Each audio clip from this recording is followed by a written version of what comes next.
always had a dream of moving to the country, and I bought enough country magazines there that I could actually decorate a house with the amount of money I spent. But I found this house, this ominous house. It was just like a nightmare. It was truly a nightmare. And to try and tell anybody about what we saw and what we went through, it was daily.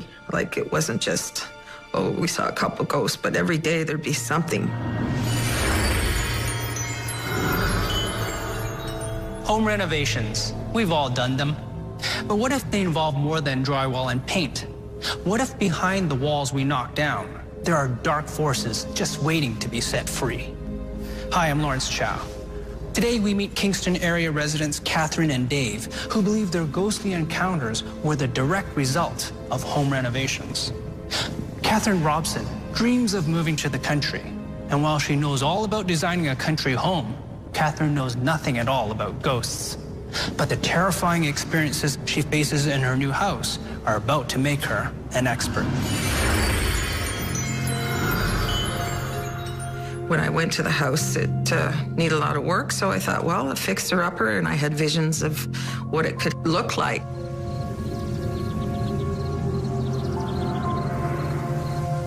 I brought my best friend who had been living with me to help me raise this brood of kids. So we went to take a look at it, and she just shook her head, and there's no way I'm coming to move in with you. This is just wrong. I don't want you to do this. She got evil vibes from it, and she was refusing to move in there. But I went ahead anyways. We started immediately to cause a lot of problems. We had things happen right away that started to wreck the house. Like, there was something about this house that it was like destructive in some ways. Anything in the kitchen area that would occur would happen around the stove. We found as we were renovating that corner and had moved the stove, what we thought we'd opened up was to a portal, because that released the evil spirits. At that point, the smells would start to come up through, and badness sort of took over the house. All the evil that was in the basement sort of coming to the surface. And lots of things would start happening, like in that particular corner was the worst. This is where most of the poltergeist activity would take place. Would happen with her cooking, or would happen with the missing pot lid and the bottles that fall. It was bad. Nothing was good from that moment on. The next day, something bad's happening. The next day, and in combination with the outside world and the inside world. But with the house, yeah, it was showing itself to us. That's when we felt the worst part that came after that. And it continued from that point on. And that's when we all fell apart.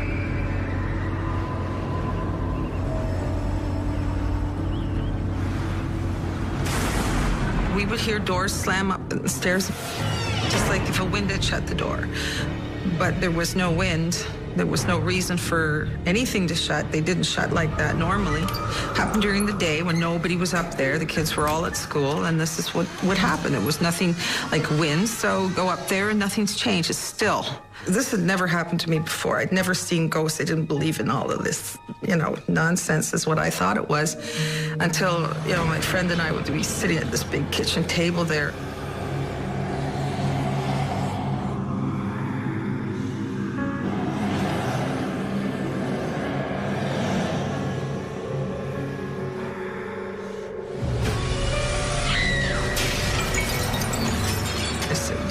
Did you just see that? And she says, yes, I did. That little darkness going up.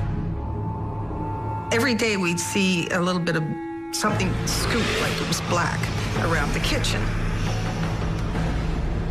And it was presented itself with black figures all the time. It didn't matter what was time of day or what situation it was in. You'd see something running. It's just like they were scooting. Disappears fast, it appears fast. It's almost teasing you. When we were seeing all these apparitions and things were happening, we sort of put them together. And so we started to, talk about the ghosts we actually would see. And everything seemed to stem from that one corner. We couldn't wait to get out of there.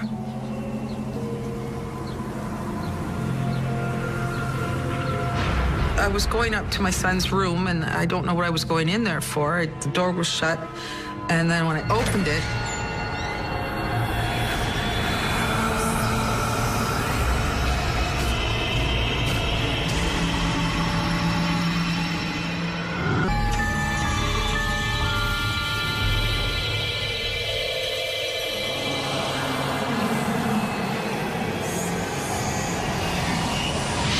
when we were seeing all these apparitions and things were happening, we sort of put them together, and everything seemed to stem from that one corner. Definitely had to be a connection between the ghosts and the renovations. But I think the more we took things apart, the more we released the evil activity.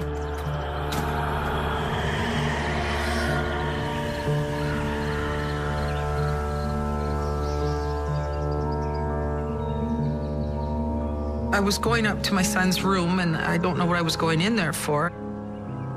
The door was shut, and then when I opened it,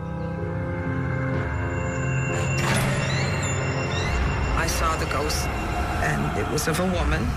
Had a little tiny pointed nose, her hair pulled back in a bun, black top on, black skirt with black leather boots that would be worn at morning time. I think if somebody had died, this is what you would wear.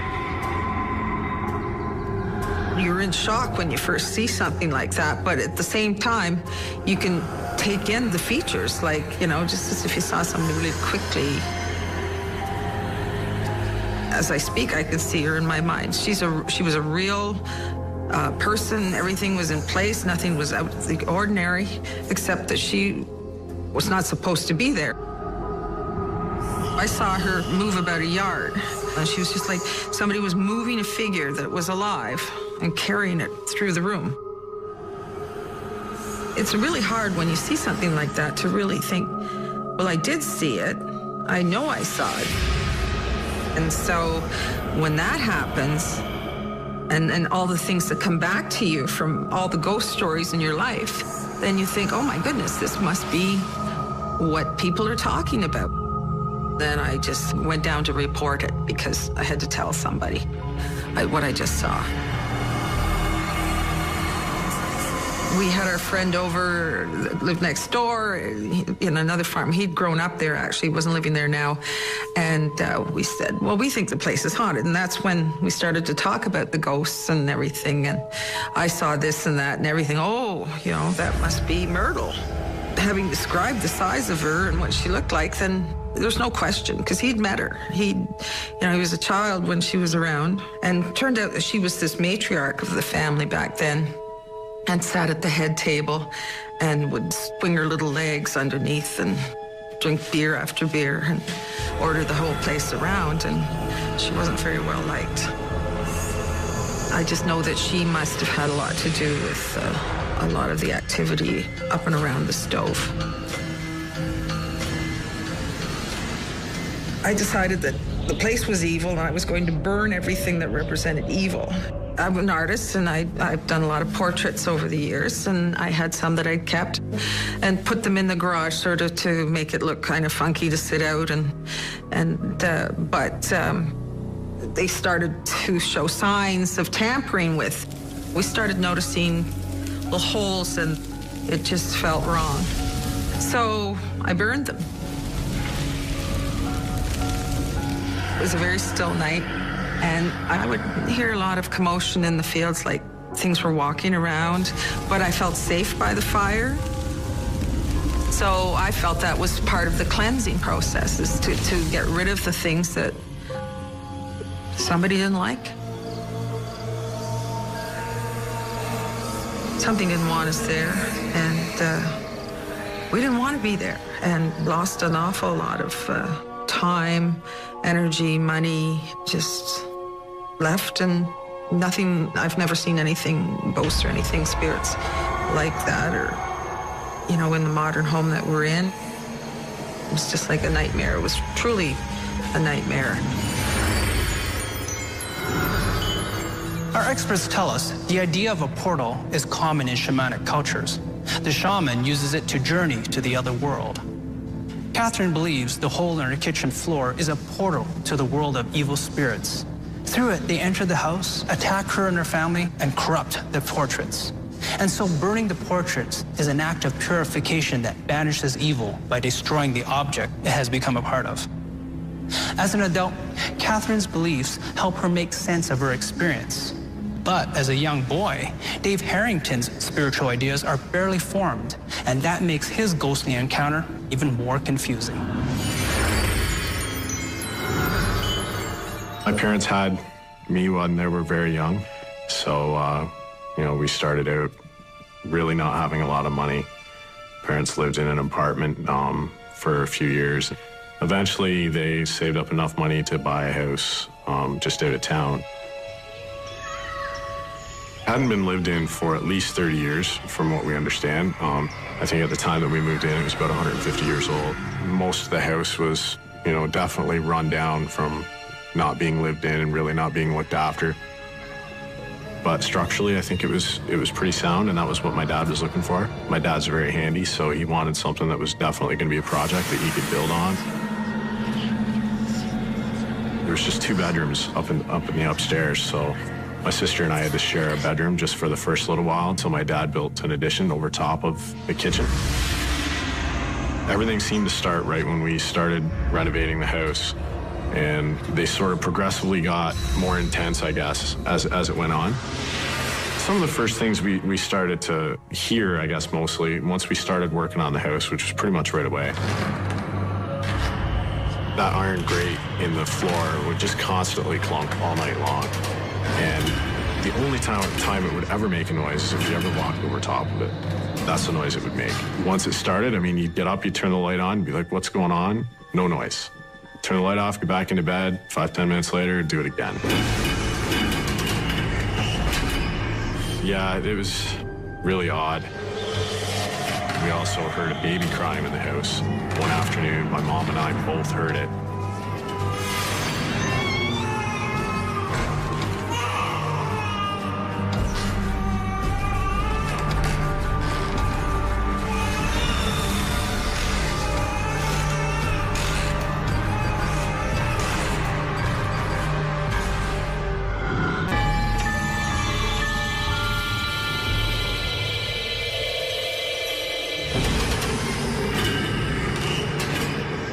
We also heard a baby crying in the house.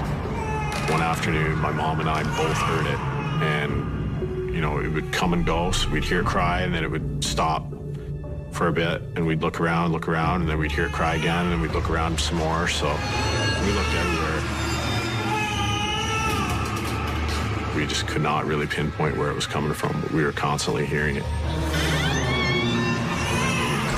Hear a rocking chair kind of creaking across the floor at different times.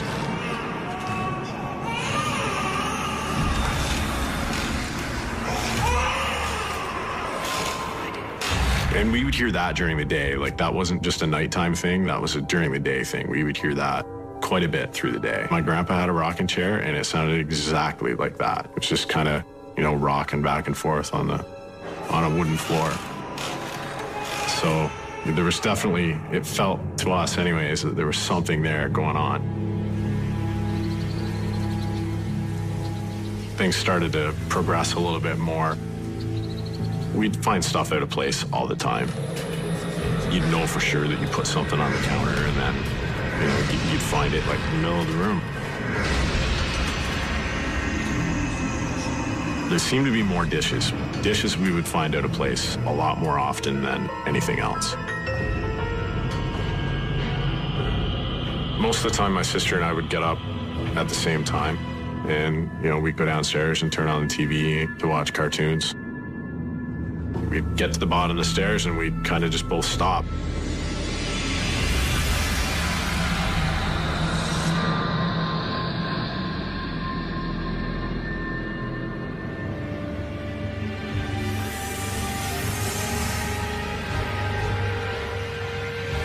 remember we come down to the bottom of the stairs and we just kind of looked at the table. We're like, what's going on? The table is completely set. You know, all of our good china was on there, and it was all set perfectly. Teacups, saucers, you know, everything was out on the table perfectly set. Just didn't make any sense to us. It was really extra shocking that we come down and find the table completely set with all this good china that we rarely used. I couldn't have said it better now than what it was set at that time. So when my sister and I seen that, of course, we ran back upstairs, got mom and dad, and we're like, the table's completely set. Like, is there something we should know? And, you know, they come downstairs and they look at it. I remember we sat there for a little bit and just kind of, you know, we're asking my parents what was going on. And I think that was sort of the first instance that we really kind of realized that, hey, there's something else going on in this house. They definitely let us know, even back then, that they felt there was another presence in the house, and never really sheltered us from anything that we seen or they seen. You know, they definitely used the ghost word. I think the most scary event, I guess, for myself and my sister, since we were sharing a bedroom early on, it was in the summertime. Fairly soon after we moved in. I don't think we were in the house for 3 months, so it was definitely in the summer. And I'm gonna say it was probably 8 o'clock at night. It was definitely still light out. The closet was a full-size door, a regular size, open the door closet, and inside of that closet was a shelf on top of a hanger rack.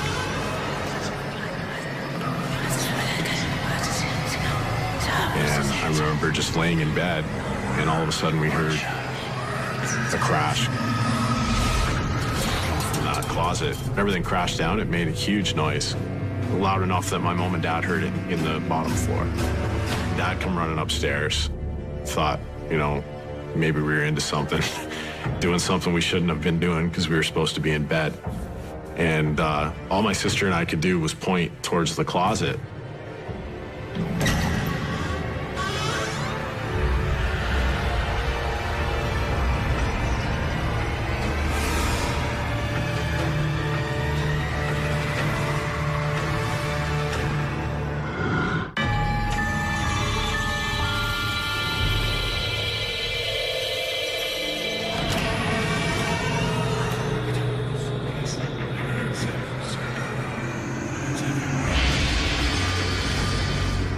Everything crashed down. It made a huge noise, loud enough that my mom and dad heard it in the bottom floor. Dad come running upstairs, so he kind of goes around there. He opens up the closet door, and everything was off of the rack on the floor. Everything was off of the shelf on the floor. There was nothing left above the floor in that closet. The shelf was completely intact. The rack was completely intact. I mean, I think both my sister and I were scared at the time. We probably had the look of fear on our faces because Dad definitely noticed that when he came in, and we could just point at the closet. Definitely think something knocked everything off of the shelf and off of the rack for it to be just falling off and everything still be intact. I don't think that could have happened. I think if the rack would have been on the floor or the shelf would have been on the floor, I think that could have been more of an explanation, that it could have just fell, but none of that happened. Those were still intact. Everything else was on the floor. It was sort of the one that freaked us out the most. I think it was sort of that first instance of showing us that there was something we were doing to that house he didn't agree with, or it didn't agree with, I guess. So it was sort of mean, probably the meanest thing that did happen while we were there, I guess. It only happened once, but I think it was sort of meant to be a message. Our deepest emotions and most profound conflicts occur within our homes. Experts tell us this can create a powerful energy. When renovations disturb this energy, it may take the form of ghosts. Negative and threatening in Catherine's case, quirky and less menacing in Dave's. Both Dave and Catherine found their ghostly encounter frightening. Because of this, it's likely they'll think twice before they renovate again. I believe the renovations definitely had something to do with our experience at the house. I believe they were angry that we were messing with their house, and they were trying to let us know in a sort of nice manner. Nothing was ever really extreme, so I think they were just kind of nicely telling us that they were making them angry. There definitely had to be a connection between the ghosts and the renovations. I think it all went hand in hand. New people in the house and wanting to change, different ideas, for sure. I'm sure it had to be that way.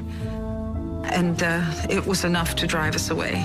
For more ghostly encounters, go to myviva.ca/ghostly encounters.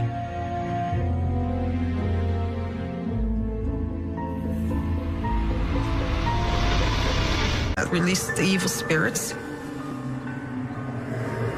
At that point, the smells would start to come up through, and badness sort of took over the house. All the evil that was in the basement sort of coming to the surface. And lots of things would start happening, like in that particular corner was the worst. This is where most of the poltergeist activity would take place. What happened with her cooking, or what happened with the missing pot lid and the bottles that fall. It was bad. Nothing was good from that moment on. She had to do this. She got evil vibes from it, and she was refusing to move in there. But I went ahead anyways. We started immediately to cause a lot of problems. We had things happen right away that started to wreck the house. Like there was something about this house that it was like destructive in some ways. Anything in the kitchen area that would occur would happen around the stove. We found as we were renovating that corner and had moved the stove, what we thought we'd opened up as to a portal, because we saw a couple ghosts, but every day there'd be something. Home renovations, we've all done them. But what if they involve more than drywall and paint? What if behind the walls we knock down, there are dark forces just waiting to be set free? Hi, I'm Lawrence Chow. Today we meet Kingston area residents Catherine and Dave, who believe their ghostly encounters were the direct result of home renovations. Catherine Robson dreams of moving to the country, and while she knows all about designing a country home, Catherine knows nothing at all about ghosts.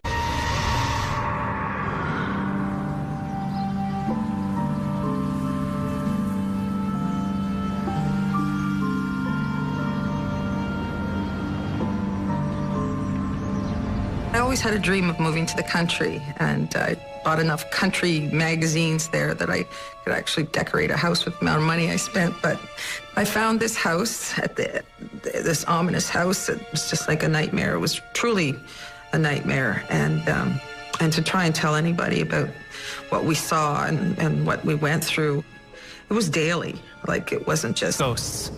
But the terrifying experiences she faces in her new house are about to make her an expert. When I went to the house, it needed a lot of work, so I thought, well, a fixer-upper, and I had visions of what it could look like.